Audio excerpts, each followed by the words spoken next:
नमस्कार, मैं हूं निवेदिता। दिल्ली के आसपास के इलाकों में जिस तरह से किसान देश के हर एक कोने से आकर इकट्ठे हो गए हैं, इससे लगता नहीं कि आंदोलन यहीं तक सीमित रहने वाला है, बल्कि लगता है कि ये ऐसे ही आगे बढ़ता जाएगा। लेकिन शिवसेना के प्रवक्ता संजय राउत को पता है कि इसका हल कैसे निकाला जा सकता है। संजय राउत ने किसान आंदोलन खत्म करने के लिए रास्ता सुझा दिया है और इसमें ज्यादा समय भी नहीं लगेगा। सिर्फ प्रधानमंत्री नरेंद्र मोदी के 5 मिनट लगेंगे। जी हां, दरअसल संजय राउत ने प्रधानमंत्री मोदी से मामले में हस्तक्षेप करने की मांग की है। बुधवार को कहा कि यदि प्रधानमंत्री नरेंद्र मोदी हस्तक्षेप करते हैं तो आंदोलनकारी किसानों के मुद्दों को 5 मिनट में हल कर सकते हैं।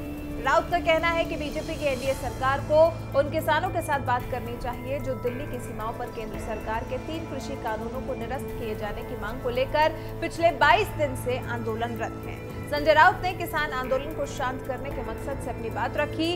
कहा कि सरकार अगर चाहती है तो वो 30 मिनट में आंदोलनकारी किसानों के साथ बैठकर इस मुद्दे को हल कर सकती है। मुझे लगता है कि अगर प्रधानमंत्री खुद हस्तक्षेप करते हैं तो ये मुद्दा 5 मिनट में हल हो जाएगा। किसान आंदोलन पर संजय राउत आगे कहते हैं कि प्रदर्शनकारी भारत के किसान हैं और सरकार को उनके साथ बातचीत करनी चाहिए। राउत को कहीं ना कहीं लगता है कि इस मामले को सुलझाना इतना जटिल नहीं है, बल्कि इस मुद्दे को जबरदस्ती सरकार की तरफ से खींचा जा रहा है। किसान के मुद्दे के अलावा संसद का शीतकालीन सत्र नहीं बुलाए जाने के मोदी सरकार के फैसले को भी संजय राउत ने नाराजगी से लिया। खुद राज्यसभा सदस्य होने के नाते कहा कि हमें यह देखना होगा कि वो सत्र क्यों नहीं आयोजित कर रहे हैं, क्योंकि सत्र का आयोजन किया जाना लोकतंत्र के लिहाज से जरूरी है। इस पर संजय कहते हैं कि महाराष्ट्र के मंदिरों को फिर से खोलने की मांग पर बीजेपी सरकार ने विरोध प्रदर्शन किया था, लेकिन अब लोकतंत्र के मंदिर यानी संसद को बंद रखा जा रहा है। संजय राउत हमलावर रुख के साथ पूछ रहे हैं कि ऐसे कैसे चलेगा। कुल मिलाकर अपने बयानों के जरिए संजय राउत ये दिखाना चाह रहे हैं कि पीएम मोदी किसानों के मामले में लापरवाही दिखा रहे हैं या फिर गंभीरता को समझ नहीं रहे, तभी किसानों की तरफ ध्यान नहीं दे रहे। संजय राउत को लगता है कि पीएम मोदी 5 मिनट में किसानों के आंदोलन को शांत करा सकते हैं, बल्कि प्रधानमंत्री नरेंद्र मोदी ने गुजरात से किसानों के मुद्दे पर बात भी की थी। साथ ही उनका भी जिक्र किया था, जो इस आंदोलन के बहाने अपना उल्लू सीधा करने की कोशिशों में लगे हुए हैं। आज जो लोग विपक्ष में बैठकर किसानों को भ्रमित कर रहे हैं, वो भी अपनी सरकार के समय इन कृषि सुधारों के समर्थन में थे, लेकिन अपनी सरकार के रहते वो निर्णय नहीं ले पाए, किसानों को झूठे दिलासे देते रहे।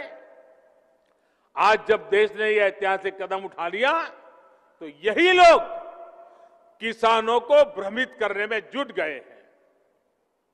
मैं अपने किसान भाई बहनों से फिर एक बार कह रहा हूं, बार बार दोहराता हूं कि उनकी हर शंका के समाधान के लिए सरकार 24 घंटे तैयार है। किसानों का हित पहले दिन से हमारी सरकार की सर्वोच्च प्राथमिकताओं में से एक रहा है। खेती पर किसानों का खर्च कम हो, उन्हें नए नए विकल्प मिले, उनकी आय बढ़े, किसानों की मुश्किलें कम हो, इसके लिए हमने निरंतर काम किया है। मुझे विश्वास है हमारी सरकार की ईमानदार नीयत, हमारी सरकार के ईमानदार प्रयास, और जिसको करीब करीब पूरे देश ने आशीर्वाद दिए हैं, देश के हर कोने के किसानों ने आशीर्वाद दिए हैं। मुझे विश्वास है कि किसानों के आशीर्वाद की ये ताकत, देश भर के किसानों के आशीर्वाद की ताकत, जो भ्रम फैलाने वाले लोग हैं, जो राजनीति करने पर तुले हुए लोग हैं, जो किसानों के कंधे पर बंदूकें फोड़ रहे हैं, देश के सारे जागरूक किसान उनको भी परास्त करके रहे।